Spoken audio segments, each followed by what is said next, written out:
നമുക്ക് പിന്നീട് സംസാരിക്കാം. ആദ്യം ഇവന് എന്ത് ചെയ്യണമെന്ന് നോക്കാം. അതും പോരാഞ്ഞ് യു ആർ ബ്ലീഡിംഗ് ഡാർവിൻ. അതും പറഞ്ഞുകൊണ്ട് ഋഷി വേഗം യാദവിന്റെ നേർക്ക് തിരിഞ്ഞു. ആ അരക്കിറക്കുള്ള സിദ്ധാർത്ഥും അവന്റെ കൂട്ടുകാരും എല്ലാം കണക്കാണ്. നിനക്കൊന്നും വേറെ പണിയില്ലടാ. എന്തിനാ ഇങ്ങനെ സൈക്കോസിനെ പോലെ ബിഹേവ് ചെയ്ത് മറ്റുള്ളവരെ ഉപദ്രവിക്കുന്നത്? ആക്ച്വലി എനിക്ക് മനസ്സിലാവാത്തോണ്ട് ചോദിക്ക. പറ, എന്താ നിന്റെയൊക്കെ പ്രശ്നം? അവിടെ ഒറ്റയ്ക്ക് നിൽക്കുന്ന യാദവിനെ രൂക്ഷമായി നോക്കിക്കൊണ്ട് ഋഷി ശാസിച്ചു. ഡാർവിൻ ചേട്ടാ, ഇവനെന്താ ചെയ്യേണ്ടത്? Do you have any plan? ഇല്ലെങ്കിൽ നമുക്കിരുന്ന് പ്ലാൻ സെറ്റ് ചെയ്യാം. ഋഷിൻ ഡാർവിനോട് പറഞ്ഞു. അതെന്നോടാണോ ചോദിക്കേണ്ടത്? ഞാനെങ്ങുമില്ല പ്ലാൻ സെറ്റ് ചെയ്യാൻ. ഡാർവിൻ അല്പം പരുഷമായി മറുപടി പറഞ്ഞു. ഓക്കെ, ഞാൻ തന്നെ ആലോചിച്ച് ചെയ്തോളാം. എന്ത് ചെയ്യാനാ? ഒന്നുകിൽ അടിച്ചിട്ട് ഇവന്റെ കൈയും കാലും ഓടിക്കാം, അല്ലെങ്കിൽ 2 കൈയുടെ ഞരമ്പ് മുറിക്കാം. പ്ലീസ്, ഇതിലേതെങ്കിലും ഒന്ന് ചൂസ് ചെയ്യെങ്കിലും ചെയ്യൂ. ഋഷി ഡാർവിനോടായി വളരെ സൗമ്യമായി പറഞ്ഞു. ആ പറഞ്ഞതെല്ലാം കേട്ട് യാദവ് വല്ലാതെ ഭയന്നു പോയിരുന്നു. അത്രയും നാൾ അടിയിടാൻ മാത്രം നെഞ്ചുമിരിച്ച് നടന്നിരുന്ന അവന്റെ ധൈര്യമെല്ലാം എങ്ങോ ചോർന്നു പോയ പോലെ തോന്നിയവന്. അതെല്ലാം കൃത്യമായി നിരീക്ഷിച്ച ഋഷിക്ക് ചിരിയും വന്നു. ഇതെന്താ നിങ്ങൾ ചെയ്യാൻ പോണത്? ജയിലിനുള്ളിൽ ഇങ്ങനെയൊക്കെ ചെയ്യുന്നത് വലിയ പ്രശ്നമാകുമെന്ന് നിങ്ങൾക്ക് അറിഞ്ഞൂടെ? പിന്നെ ജീവിതകാലം മുഴുവൻ ജയിലിൽ കിടക്കേണ്ടി വരും. വെറുതെ എന്നെ ഉപദ്രവിച്ച് നിങ്ങൾ തന്നെ കുഴിയിൽ ചാടുന്ന എന്തിനാ? മണ്ടത്തരമാണത്, ശുദ്ധ മണ്ടത്തരം. ഡാർവിന്റെ നോട്ടം തന്നിലേക്ക് പതിഞ്ഞതും പരിഭ്രമത്തോടെ യാദവ് എന്തൊക്കെയോ പുലമ്പി. ഹേയ്, അതൊന്നും വിരോധമില്ല. ഒരു കൊലപാതകമൊക്കെ ചെയ്ത് ജയിലിൽ കിടന്നാലോ എന്നാ ഞാനിപ്പോ ആലോചിക്കുന്നത്. ഋഷി നേർത്ത ചിരിയോടെ പറഞ്ഞു. ഏയ്, എന്നെ പേടിപ്പിക്കാൻ ശ്രമിക്കണോ? വേണ്ടട്ടോ, മതിയാക്ക് ഈ കളിയൊക്കെ. ഭയന്ന് വിറച്ചുകൊണ്ട് യാദവ് മടിച്ചു പറഞ്ഞു. ഒരിക്കലുമില്ല. ഋഷി അവനെ നോക്കി ഒരുതരം ചിരിയോടെ പറഞ്ഞു. അപ്പോഴേക്കും മുൻപ് കിട്ടിയ അടികളെല്ലാം യാദവിന് തന്റെ കൺമുന്നിലൂടെ മിന്നിമാഞ്ഞുപോയി. താൻ ശരിക്കും ഒരു കെണിയിൽ പെട്ടുപോയെന്ന് ആ നിമിഷം അവൻ തിരിച്ചറിഞ്ഞു. നിങ്ങൾ 2 പേരെ എന്നെ ഒന്നും ചെയ്യില്ലെങ്കിൽ ഞാൻ എന്താ വേണ്ടെന്ന് പറഞ്ഞാൽ മതി. എന്ത് വേണമെങ്കിലും നിങ്ങൾക്ക് ഞാൻ ചെയ്തു തരാം. ഇത്തവണ ഭയമുണ്ടായിരുന്നിട്ടും യാദവ് പതറാതെ ഋഷിയോടും ഡാർവിനോടുമായി ചോദിച്ചു. നീ ഒന്നും ചെയ്യണ്ട. ഋഷി മുഖത്തടിച്ച പോലെ മറുപടി പറഞ്ഞു. എങ്കിലിനി ഞാൻ നിങ്ങളുടെ വഴിക്ക് വരില്ല. എനിക്ക് വേറെയും ചെയ്യാൻ ഒരുപാട് ജോലിയുണ്ട്. ഞാൻ ബിസിയാണ്. സത്യം പറഞ്ഞാൽ ഞാൻ ഒത്തിരി ബിസിയാണ്. യാദവ് അവരോടായി എന്തൊക്കെയോ പറയാൻ ശ്രമിക്കുന്നുണ്ടായിരുന്നു. പക്ഷേ പേടി കാരണം എല്ലാം പിച്ചും പേയും പോലെയായി മാറിയിരുന്നു. എന്റെ അമ്മോ, നീ ഒന്ന് നിർത്തുവോ? യാദവ്, നീ ഇവിടുന്ന് പോകാൻ നോക്കേ. പെട്ടെന്ന് ഇവിടുന്ന് പോ. അതാണ് നിനക്കും ഇവിടെ ഉള്ളവർക്ക് ഏറ്റവും നല്ലത്. യാദവിന്റെ വാക്കുകൾ കേട്ട് സൈകെട്ട ഋഷി മറുപടി പറഞ്ഞു. അവർ 2 പേരുടെയും സംസാരം കേട്ട ഡാർവിൻ ഇപ്പോൾ ഋഷിയെ കൗതുകത്തോടെ നോക്കി. അവന്റെ കണ്ണുകളിൽ ഒരുതരം കൗതുകമുണ്ടായിരുന്നു. ഋഷി ആരാണെന്നും എന്താണെന്നും അറിയാനുള്ള കൗതുകം. അപ്പോ ഞാൻ പോയ പ്രശ്നമൊന്നുമില്ലേ? ഋഷി പറഞ്ഞത് വിശ്വാസം വരാതെ യാദവ് ചോദിച്ചു. എന്റെ പൊന്ന് യാദവ്, ഇനി നീ ചോദിച്ച ശരിക്കും നിന്റെ കൈയും കാലും ഞാൻ തല്ലി ഓടിക്കും. ഓടാ. ഋഷി ഉറക്കെ ആക്രോശിച്ചത് കേട്ട് യാദവ് പെട്ടെന്ന് താൻ ഇരുന്നിടത്ത് നിന്നും എഴുന്നേറ്റു. ദേ, പിന്നെ പറഞ്ഞ വാക്ക് മര്യാദയ്ക്ക് പാലിച്ചോണം. ഇനി നിന്നെ ഈ വഴിക്ക് കണ്ടുപോരുത്. നിന്റെ ശബ്ദം പോലും എവിടെയും കേട്ടെന്ന് ഞാൻ അറിയരുത്. എന്നെ കണ്ട കാര്യവും നീ ആരോടും പറയരുത്. എന്താന്നറിയാലോ അല്ലേ? പോവാൻ നോക്ക്.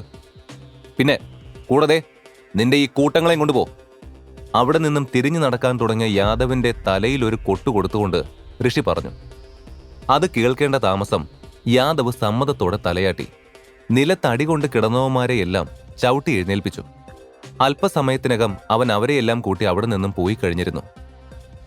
എല്ലാവരും പോയി കഴിഞ്ഞതും ആ മുറിയിൽ ഋഷിയും ഡാർവിനും മാത്രം അവശേഷിച്ചു.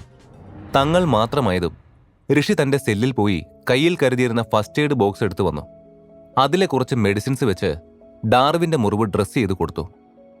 മുറിവ് അധികം ആഴത്തിലല്ലാത്തത് കാരണം ആ ഡ്രസ്സിങ് തന്നെ മുറിവിന് ധാരാളമായിരുന്നു.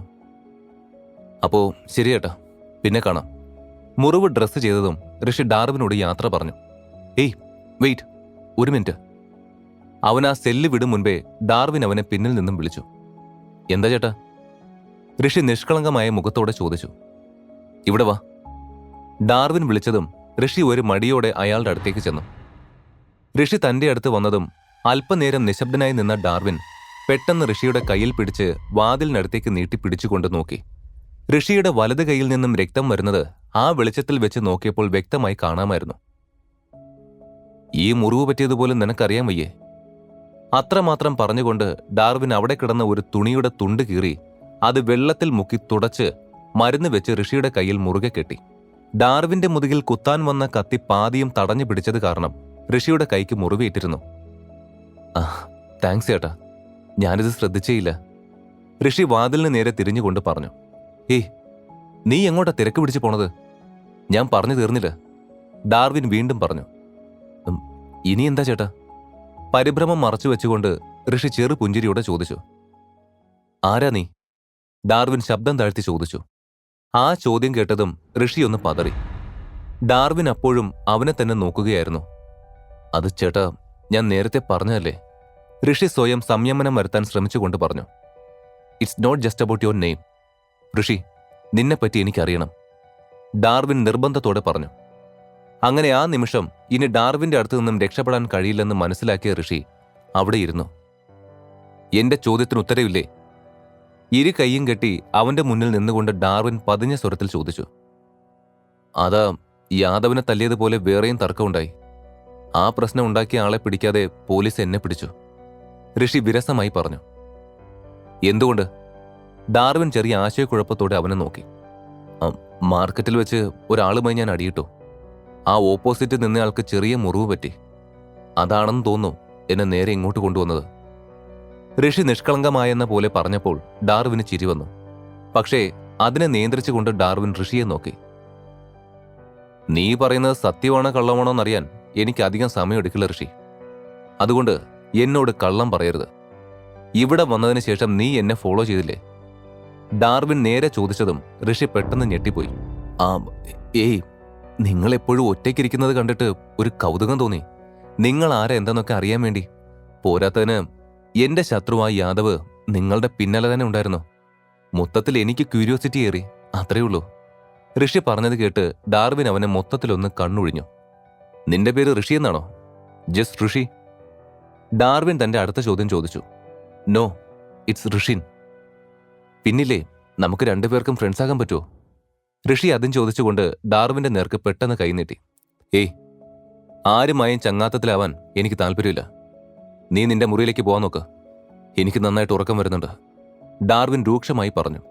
അപ്പോഴും ഡാർവിന്റെ മനസ്സ് ഋഷിയെ വിശ്വസിക്കണോ വേണ്ടയോ എന്ന ആശയക്കുഴപ്പത്തിലായിരുന്നു. Okay, good night. അത്രമാത്രം പറഞ്ഞുകൊണ്ട് ചിരിയോടെ തന്നെ ഋഷി അവിടെ നിന്നും പോയി. ഒരു മിനിറ്റ്. ഋഷി നടന്നു തുടങ്ങിയപ്പോഴേക്കും ഡാർവിൻ അവനെ പിന്നിൽ നിന്നും വിളിച്ചു. ഇനി എന്താണെന്ന പോലെ ഋഷി അവനെ തിരിഞ്ഞു നോക്കി. താങ്ക്സ്, ഡാർവിൻ പതിഞ്ഞ സ്വരത്തിൽ പറഞ്ഞു. അത് കേട്ട ഋഷി അമ്പരപ്പോടെ നിന്നുപോയി. ഇയാൾക്ക് ആദ്യം മുതൽ ആരോടും നന്ദി പറയുന്ന ശീലമില്ലല്ലോ.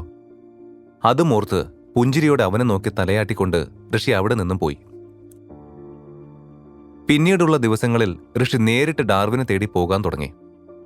മറ്റാരെയും അടുപ്പിക്കാത്ത ഡാർവിൻ ഋഷിയെ മാത്രം തനിക്കടുത്തേക്ക് വരാനും സംസാരിക്കാനും എല്ലാം സമ്മതിച്ചു. ഇതേ സമയം തന്റെ കുടുംബത്തിന്റെ ആരോഗ്യം സംരക്ഷിക്കാൻ വേണ്ടി മുത്തച്ഛൻ ദേവേന്ദ്രൻ ഒരു ഹെർബൽ മെഡിസിൻ നിർമ്മാതാവിനോട് നല്ല ഗുണമേന്മയുള്ള മരുന്ന് ആവശ്യപ്പെട്ടു.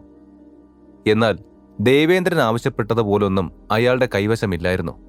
പകരം മറ്റൊരു ആശയം പങ്കുവയ്ക്കാനായി അയാൾ ദേവേന്ദ്രനെ കണ്ടു.